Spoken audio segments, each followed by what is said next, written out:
The woods are alive. Somewhere around the boring part, where the guy named Rolf and the oldest daughter is singing, "You are 16, going on 17, Jack nudged me. "Dude, I've got to pee," he said. We both got up and kind of hopscotched over the kids who were sitting or lying down on the sleeping bags. Summer waved as we passed, and I waved back. There were lots of kids from the other schools walking around by the food trucks, playing the carnival games, or just hanging out. Of course, there was a huge line for the toilets.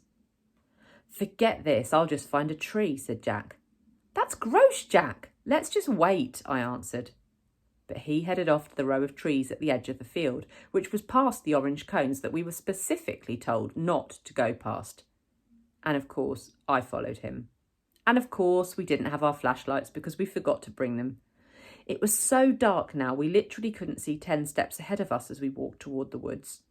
Luckily, the movie gave off some light, so when we saw a flashlight coming towards us out of the woods, we knew immediately that it was Henry, Miles and Amos. I guess they hadn't wanted to wait online to use the toilets either. Miles and Henry were still not talking to Jack, but Amos had let go of the war a while ago, and he nodded hello to us as they passed by. "Be careful of the bears," shouted Henry, and he and Miles laughed as they walked away. Amos shook his head at us like, "Don't pay attention to them." Jack and I walked a little farther until we were just inside the woods. Then Jack hunted around for the perfect tree and finally did his business, though it felt like he was taking forever. The woods were loud, with strange sounds and chirps and croaks, like a wall of noise coming out of the trees.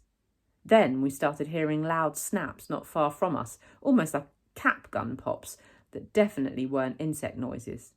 And far away, like in another world, we could hear raindrops on roses and whiskers on kittens.